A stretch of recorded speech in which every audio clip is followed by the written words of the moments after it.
네, 그러면 오늘의 연사 두 분을 소개해 볼 텐데요. 세계적인 아트 콜라보레이션 작가로 작품으로 삶의 고난과 피어남의 소망을 이야기하는 작가님 자이언지 작가님과 예술의 전당에서 어린이 아카데미 강사, 또 키아프와 프리즘 등에서 VIP 도슨트로 활동하고 계시는 오그린님을 모셔보겠습니다. 큰 박수로 맞이해 주세요. 네, 안녕하세요. 오늘 자이언지 작가님과 함께 작가와의 대화를 진행하게 될 오그린입니다. 반갑습니다. 네, 안녕하세요. 인사드렸던 자이언지입니다. 감사합니다. 네, 도슨트 재밌게 잘 들으셨나요? 제가 아는 모든 작가님들 중에서 가장 도슨트를 잘 하시는 작가님이세요. 근데 왜 그런가 봤더니 모든 작품 하나하나에 작가님 개인의 삶의 이야기가 아주 깊이 있게 들어있었고, 누구보다 자신의 이야기를 가장 진솔하게 담아내신 작가님이기 때문에 본인이 작품을 설명하실 때 그냥 단순히 그림을 설명하는 것을 넘어서서 자신의 삶의 이야기를 들려주시는 과정들이기 때문에 그렇지 않나 하는 생각이 드는데요. 특별히 저희 작가와의 대화를 나누시는 이 듣는 과정을 통해서 도슨트 들으셨던 것보다 조금 더 깊이 있게 작가님의 이야기를 들어보는 시간을 갖도록 하겠습니다. 네, 첫 번째 질문부터 드릴까요? 네. 네, 그 작품의 이 전시 주제가 있죠. 한 사람을 위한 전시라는 주제를 주셨는데요. 네, 타이틀이 굉장히 인상적이고 감동적이고 5월의 가정의 달과 딱 맞아 떨어지는 것 같은데, 작가님에게 이 한 사람이라고 하는 제목을 지으실 때 이 한 사람은 누구이셨나요? 사실 이 제목이 3년 전에 지어놨던 제목이었어서 그때는 이제 투병 중이셨던 어머니를 많이 떠올렸었어요. 근데 지금은 저와 동일하게 어떤 삶을 살아가고 계신 화려한 사람보다는 무너진 한 사람을 이야기하기도 하고요. 그리고 사실 전시를 하게 되면 많은 분들이 전시장을 찾아주시면 좋겠다라는 생각을 하지 않을 수 없잖아요. 근데 그것보다는 단 한 분이 이곳을 오시더라도 예술의 위로를 받고 가시고 삶의 힘을 얻으셨으면 좋겠다라는 것에 집중하겠다는 생각을 했거든요. 바로 여길 찾아주시는 관람객 한 분 한 분을 좀 생각한 제목이었습니다. 네, 그래서 오시는 모든 분들이 저도 며칠째 전시장을 찾고 있는데 정말 이 한 사람이 본인 내가 된 것처럼 모두가 많은 공감과 위로를 얻고 돌아가시는 것 같습니다. 작가님은 작품에서도 말씀하셨지만은 이 고난 속의 치유에 대한 이야기들 많이 하고 계시잖아요. 근데 도슨트 하시면서도 말씀해 주셨지만은 작가님만의 그 고난이 치유가 되게 된 어떤 계기나 경험들 조금 나눠주세요. 사실 저는 청소년기 때도 그렇고 굉장히 이제 부모님이 주신 그 환경 속에서 많은 방황을 겪은 청소년이기도 했고요. 그리고 성인이 되어서도 왜 이렇게 내 부모님들은 나한테 피해만 줄까, 사실 이런 생각들을 했었어요. 사춘기 소녀의 굉장히 그랬습니다. 그래서 고난 그대로로 사실은 이렇게 직격으로 받았던 사람이었는데, 그냥 어느 날 이게 삶이 이렇게 나한테 나쁜 것만 줄 리가 있을까, 나에게 어쩌면 가장 좋은 것들을 주지 않았을까? 라는 관점으로 한번 생각을 해보게 됐어요. 그랬더니 작가를 꿈꾸는 사람에게 이보다 더 좋은 환경이 없다라는 생각을 좀 하게 된 거예요. 왜냐하면 작품을 하려면 많은 사람들의 삶을 이해해야 되는데, 저는 저희 집만 봐도 부모님이 안 계신 분들, 장애가 있으신 분, 가난한 사람, 삶을 포기하는 사람, 투병하고 있는 사람, 너무 많은 엄마와 갈등을 겪고 있는 사람, 너무 많은 것들이 이제 제가 삶 속에서 공감을 하게 된 거죠. 그래서 내게 주어진 삶이 나에게 최고의 삶과 환경이었구나 라는 것을 수용하고 나니까 조금은 고난이 저의 특별함으로 와닿았고, 그런 관점에서 보다 보니까 조금씩 부모님의 모습을 그냥 연약함, 어떤 어린 한 소녀나 소년 같은 치유되지 않은 어린 자아를 가진 그런 분들로도 이해를 하게 됐던 것 같아요. 네. 맞아요. 제가 항상 그 작가님들의 삶을 보면은 이야기하는 것 중에 하나가 작가에게 고난은 축복이다 이야기하는데, 정말 그 삶의 이야기를 담아내고 예술이라고 하는 매개를 통해 가지고 많은 사람들에게 오히려 좀 더 큰 위로를 전할 수 있는 통로가 되지 않나 하는 생각이 듭니다. 근데 제가 작가님의 삶을 보면서 좀 더 특별하다고 느꼈던 건 고난을 이제 어떻게 예술로 표현해내고 그리고 이 치유의 과정들로 해내는 분들은 되게 많으신데요. 특별히 작가님은 이거를 피어나기까지라고 표현을 하셨어요. 그래서 단순히 치유해서 끝나는 것이 아니고 이거를 한 번 더 피어냄으로써 승화시키는 작업들을 해주시고 계시는데 그 피어남은 작가님에게 어떤 의미인지 그리고 어떻게 이게 피어남이라고 하는 단계로까지 나아갈 수 있었는지 조금 궁금해요. 사실 이게 고난을 버틴다까지는 어떻게든 하는 것 같아요. 그리고 버텨야 된다라는 것까지는 우리가 다 알고 있는 것 같아요. 근데 그게 버티는 걸 넘어서서 피어나기까지 한다라는 것은 참 너무 큰 소망을 가져야만 가능한 일이라고 생각을 했거든요. 근데 사실 이 전시를 준비할 때 제 인생에서 그동안 막 방송이나 이런 데 소개된 것보다 제일 큰 어려움 가운데서 사실 이 전시를 준비를 했거든요. 근데 저희 투자회사 대표님께서 제가 그래서 이 전시를 안 하는 게 좋겠다는 얘기까지 했었어요.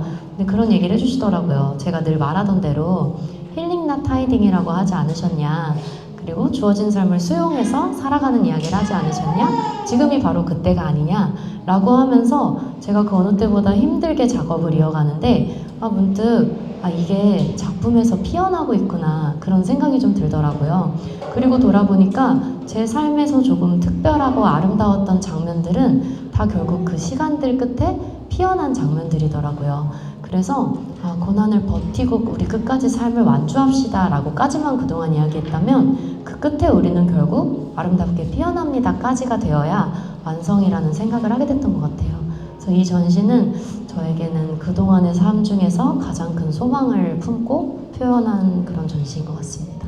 네, 고난을 받아들이고 직면하고 그것을 아름답게 또 피어내신 작가님의 여정이 너무 더 특별한 것 같아요. 네, 저도 개인적으로 너무 큰 항상 볼 때마다 감동이 있는데, 근데 이제 이 작품들 보시게 되면은 저기 뭐 작가 노트에도 있고 많은 작품들에도 있지만은 사실 이제 가족들이 너무 힘든 삶을 사셨잖아요. 근데 이거를 어떻게 직면하고 작품에 투영하시게 되었는지, 또 특별히 이러한 이야기가 구체적으로 더 담겨져 있는 작가님에게 뜻깊은 작품이 있다면 어떤 게 있을까요?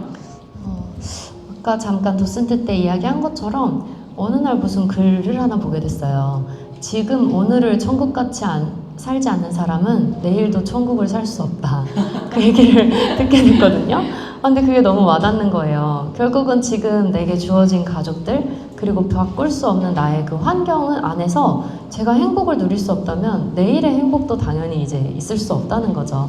그래서 처음에는 무언가를 믿고 결심하기보다 그냥 한번 해보기로 했던 것 같아요. 그래서 저희 집은 미안해, 고마워, 사랑해 이런 표현이 정말 없는 집이었거든요. 근데 굉장히 제가 어색하게 엄마한테 그런 이야기를 해보기 시작합니다. 그쵸? 네. 쉽지 않아요. 그래서 그냥 사는 게 너무 힘들기 때문에 뭐라도 해봐야겠다 이런 생각으로 그렇게 말 한마디로 시작을 하게 됐고요. 그런 식으로 그냥 조금씩 어떤 좀 다정한 인사들을 건네기 시작하다 보니 시간은 좀 오래 걸렸지만 가족들에게도 변화가 나타나더라고요. 그리고 그들의 연약함을 드러내기 시작하고 그 연약함을 제가 수용하고 이해하다 보니까 그 삶의 이면을 좀 이해하게 되고 미움이 아니라 어떤 긍휼함으로 그 감정이 변하게 되더라고요. 그러면서 그 삶을 좀 수용하게 되었던 것 같아요. 그래서 제 작업 중에는 보시면 아시다시피 굉장히 이제 딸과 동행하는 작업들이 많이 있는데 이게 저와 제 딸을 의미하기도 하지만 제 어머니와 저를 의미하기도 하거든요. 그래서 항상 우리는 누군가가 연약한 어떤 순간을 지켜내면서 살아가는 것 같아요.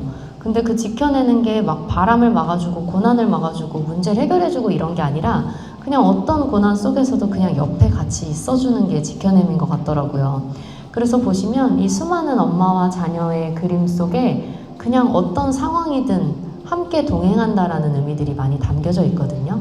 그래서 저한테는 그냥 무언가 대단한 게 바뀌지 않고 개선되지 않고 혹은 아무리 노력해도 상대가 여전히 너무나도 나를 힘들게 하더라도 그 내 소중한 사람의 곁을 지키는 거, 그게 바로 삶의 수용이고 동행이지 않나 해서 제 작품들에 그런 장면들이 참 많고 저런 작업들이 저에게는 조금 더 특별하고 소중하게 오는 것 같습니다. 네, 정말 삶으로서 그 지금 이 순간 천국을 살아내고 가족들과 진정한 동행이 무엇인지를 보여주는 작가님이신 것 같습니다. 그 익숙한 천국 시리즈가 또 위에 있잖아요. 네, 익숙한 천국 시리즈는 그러면 이러한 계기로 그리시게 된 걸까요? 네, 맞습니다. 근데 이번에 처음으로 사실 익숙한 천국이라는 말을 쓰게 됐어요. 시리즈. 네. 근데 이제 제가 또 어떤 글을 하나 읽게 됐는데 글을 많이 읽으시네요. 자꾸 글이 저한테 옵니다. 제가 책을 많이 읽지 않는데 그런데 이제 어떤 글이었냐면요. 어떤 사람이 지옥을 갔대요. 근데 지옥이 생각한 것만큼 이렇게 막 무서운 곳이 아니라 그냥 이렇게 저희가 잘 아는 이렇게 일반 한 38평 되는 아파트인데 이렇게 식탁이 놓여져 있는데요. 자기 팔만큼 큰 숟가락을 들고 밥을 먹고 있는 거예요. 모두가 식탁에서. 그랬더니 서로가 치이죠. 먹으려고 하다 보면. 그래서 서로 막 싸우면서 너무나도 괴로워하고 서로를 미워하면서 밥을 먹고 있더래요.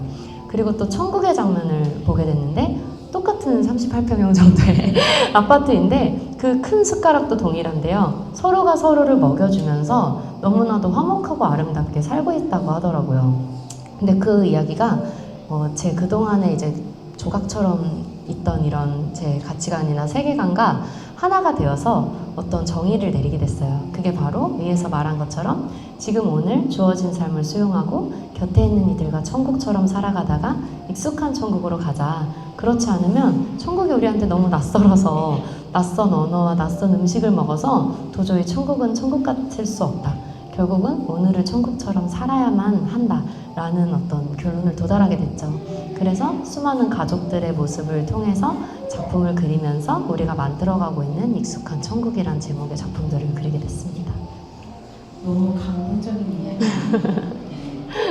진짜 어떻게 저도 그 이야기를 분명히 봤어요. 근데 이런 생각 전혀 하지 않았거든요. 네, 정말 작가님의 따뜻한 시선과 마음이 있기 때문에 가능한 것 같은데 작가님 보면은 마음이 워낙 섬세하게 감정들을 느끼고 바라보고 하셔서인지 그림들도 되게 섬세한 붓터치들이 많고 특별히 이제 위에 헤리티지 시리즈 같은 경우에는 아주 세밀하게 그림들을 그려내시고 건물과 사람들을 그려서 표현을 하셨는데 혹시 아까 여기 앞에 있는 그 슈파 보셨나요? 이번에 피어남 시리즈를 새롭게 하시면서 굉장히 과감한 붓터치를 새롭게 시작을 하시게 되었습니다. 이렇게 과감한 붓터치를 시작하시게 된 특별한 계기가 있을까요? 이런 스타일 변화가 일어난다는 게 작가님들에게는 쉽지 않은 기회이고 시간들이실 것 같은데 네, 이번에 또 이렇게 새로운 시도를 해서 보여주셔가지고 저도 깜짝 놀랐거든요. 네.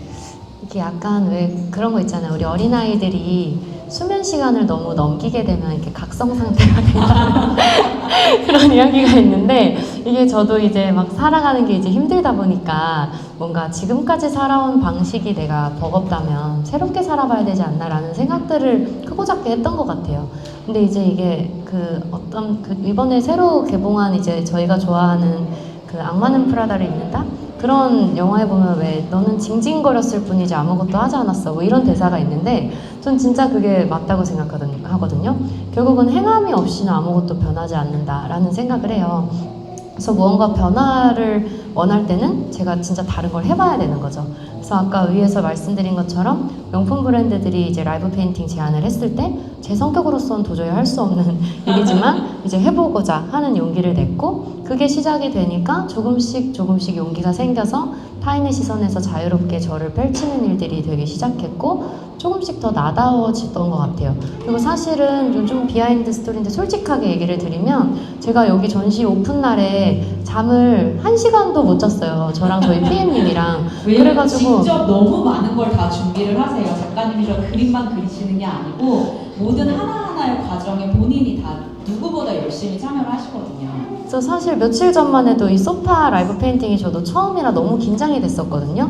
근데 이게 각성 상태가 좀 되고 극도의 스트레스가 함께 하면서도 긴장이 되니까 갑자기 처음 본 용기가 저도 막 솟아오르는 거예요. 그래서 아무도 안 보이고 저랑 저 소파만 딱 보이더라고요. 그래서 막 이렇게 과감하게 이제 했던 작업들을 하는데 굉장히 자유함을 느꼈습니다.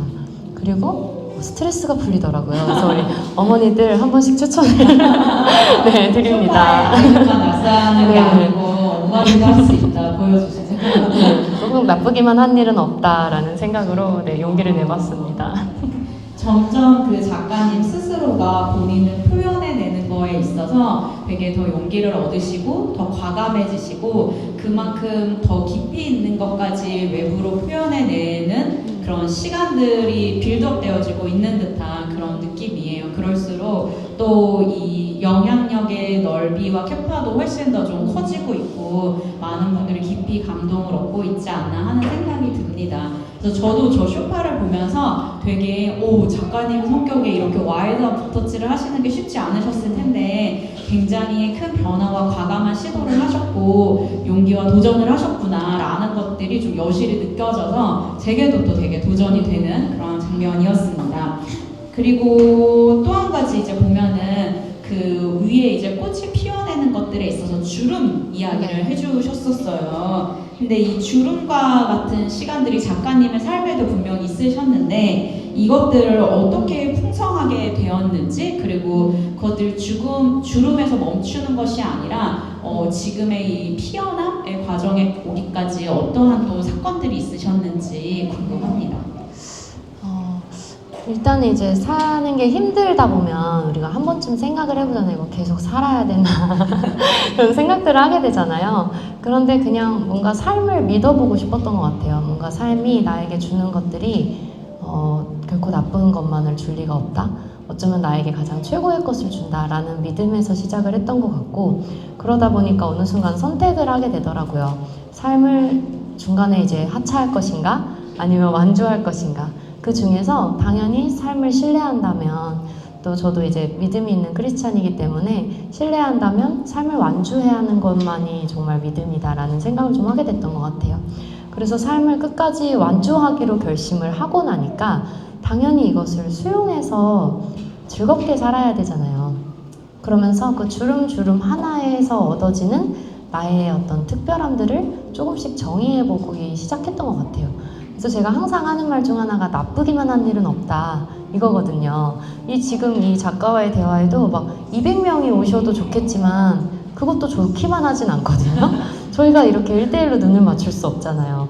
그런데 또 만약에 3분만 오셨다? 그것도 나쁘기만 하지도 않거든요. 아마 그 3분과 막 1살 때부터 오늘까지를 다 얘기할 수 있을 정도로 좀 깊은 시간을 들으셔야 하는 분들이 진짜 오신 자리가 되는 맞아요. 그래서 항상 그 주름을 나쁘기만 하지 않다. 그리고 나쁘기만 한 정도가 아니라 나의 유익이 있고 하물며 그게 나를 아름답게 만든다까지 생각을 하면서 하나하나를 생각하는 것 같아요. 근데 이게 인생의 큰 장기적이고 큰 사건에도 그렇게 하지만 작은 일에도 그렇게 적용을 합니다.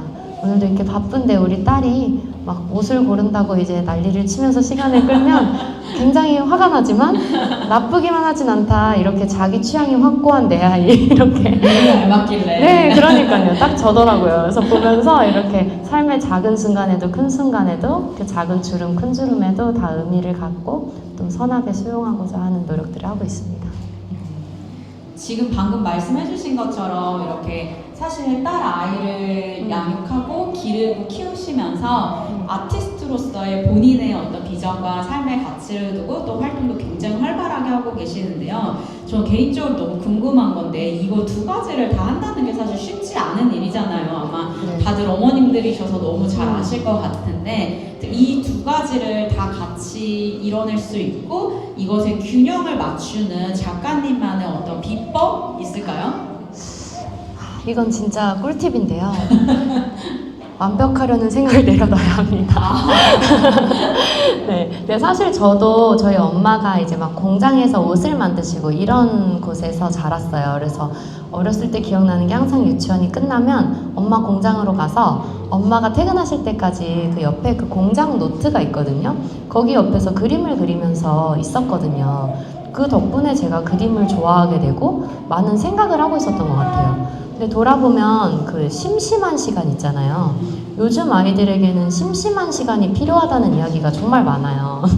지금 맞아요. 다 너무 알고 지금 있다고. 아들 허벅지를 탁 치셨는데요. 앞에 어머니께서. 왜냐면 우리 지금 아이들이 저희 때와는 다르게 심심할 틈이 없기 때문에 조금 심심하면 핸드폰을 보고 뭐 유튜브를 보고 이렇게 하잖아요. 근데 그 심심했던 저의 시간, 어쩌면 조금은 외로웠던 시간 속에서 놀이를 발견하고 제가 무언가를 할 것을 발견하고 하다 보니까 지금과 같은 일을 하게 됐다고 생각을 하거든요. 그래서 자녀를 보면 가끔 미안할 때가 있죠. 왜냐면 저는 친정 부모님이 또 안 계시다 보니까 오롯이 제가 혼자 키우다 보니까 아이를 이 집 저 집에 맡기는 날도 많고 어린이집에 늦게 데려오는 날도 있어요. 제가 사실 정말 하기 싫었던 게 그 어린이집에서 늦게 데려오는 거였거든요. 누구보다 그 마음을 잘 알 것 같아요. 엄마를 기다리는 맞아요. 마음. 그래서 하물며 처음에는 36개월까지 가정보육을 하라는 그 뱃사와 같은 유튜버들의 말을 듣고 실제로 그것을 하려고 노력을 많이 했어요. 뭐 알도르프부터 많은 것들을 이제 했는데 그 순간 이게 아이의 삶에 저를 맞추는 게 맞지 않다. 제가 신뢰하는 대로 내 딸에게도 최고의 환경이 주어졌다는 것을 신뢰하자라고 생각을 했던 것 같아요. 그래서 불가피하게 저는 혼자서 아이를 키우면서 일도 하고 아이를 돌봐야 되기 때문에 아이가 제 어렸을 때처럼 제 일터에 옆에 같이 있을 때도 있고 그러다 보니까 옆에서 그림을 그리는 날도 있고 막 여러 가지 심심해하는 날도 있고 뭐 그런 여러 가지 날들이 있어요. 근데 이제 그 날들이 다 이 아이에게 주어지는 특별한 환경이라고 생각을 하고요. 노력하려는 게 아이의 삶 속에 제가 들어가서 하향평준화돼서 끌려가는 게 아니라 제 삶에 아이가 같이 동반되게 하려고 지금은 노력을 많이 합니다. 그래서 해외에 작업을 하러 가면 제가 조금 힘들어도 같이 가서 아이가 제가 작업하는 것들을 보고 사람들을 만나게 하고 또 제가 스케줄이 있는데 아이를 맡길 곳이 없으면 같이 가서 그곳에서 아이가 또 함께하게 해요. 그래서인지 모르겠지만 저희 아이가 가장 많이 듣는 말이 인생 2회차인 것 같다 라는 이야기를 하고요. 항상 이제 제가 작업을 하다가 이제 이렇게 소파에 누워서 쉬고 있으면 아침에 일어나서 엄마 너 뭐 하는 거야? 그림 그려 막 이래요. 그림 그려야지 열심히 해야지 이렇게 독려해주고 최고의 서포터네요. 그리고 혼자 있다가도 저한테 와서 안아주러 왔어 이러고 안아주고 가고 많은 표현도 해주고 정말 많은 감수성이 풍부한 아이로 자라나고 있어요. 그래서 조금 완벽하려는 것을 내려놓고 좀 부족할지언정 내 자녀에게 주어진 환경 또한 이 아이에게 최고의 환경이고 나는 이 아이에게 최고의 엄마로서 보내졌다라는 신뢰 안에서 조금은 내려놓고 또 어떤 신뢰 안에서 그냥 키우고 나아가고 있습니다. 네, 작가님이 어렸을 때 작가님 엄마 곁에서 그런 엄마의 삶을 바라보고 지금의 모습을 갖게 되면서 너무 훌륭하게 자라신 것처럼 또 에덴이도 작가님의 딸도 이렇게 훌륭한 엄마 옆에서 엄마의 삶을 바라보면서 또 어떤 아름다운 모습으로 최고의 모습으로 자라게 될지 정말 같이 기대가 되는 마음입니다. 네, 마지막으로 특별히 이제 이번 전시를 통해서 가족이라든지 관계라든지 이런 문제를 힘들어하는 단 한 사람의 관객이 있다면 그분들에게 특별히 전하고 싶은 위로의 문장이나 특별한 말씀이 있으실까요? 뭐 새로운 말보다는 늘 하던 이야기를 하고 싶은 것 같아요. 삶이 우리에게 너무 끊임없이 예측할 수 없는 바람과 고난을 주지만 그것이 우리를 깨어지고 추락시키는 바람이 아니라 너무나도 특별하게 불어올려주는 바람이고 바로 그 연약함과 아픔, 슬픔과 같은 것들에 우리의 특별함이 있다는 이야기를 하고 싶고요. 결코 그 환경이 힘들더라도 타인의 삶을 모방하거나 다른 것과 또 다른 가정과 나를 비교하지 않고 내게 주어진 삶과 내 곁의 가족이 최고의 것이라는 생각으로 살아가다 보면 정말로 나답게 아름답게 또 익숙한 천국을 꾸리면서 살아가실 수 있을 거라고 그리고 결국은 피어날 거라고 인사를 전하고 싶습니다. 너무 감동인데요. 그 이야기가 여기 책에도 조금 더 구체적으로 작가님이 직접 그리신 일러스트와 함께 나와 있어요. 그래서 더 마음 깊이 이걸 느끼고 싶다 하시는 분들은 책도 같이 읽어보셔도 너무 좋을 것 같습니다. 네, 제가 준비한 질문은 여기까지인데요. 혹시 또 작가님에게 개인적으로 궁금한 것이 있거나 질문하고 싶으신 분 있으실까요? 네, 네, 질문할래요? 질문 있나요, 지금?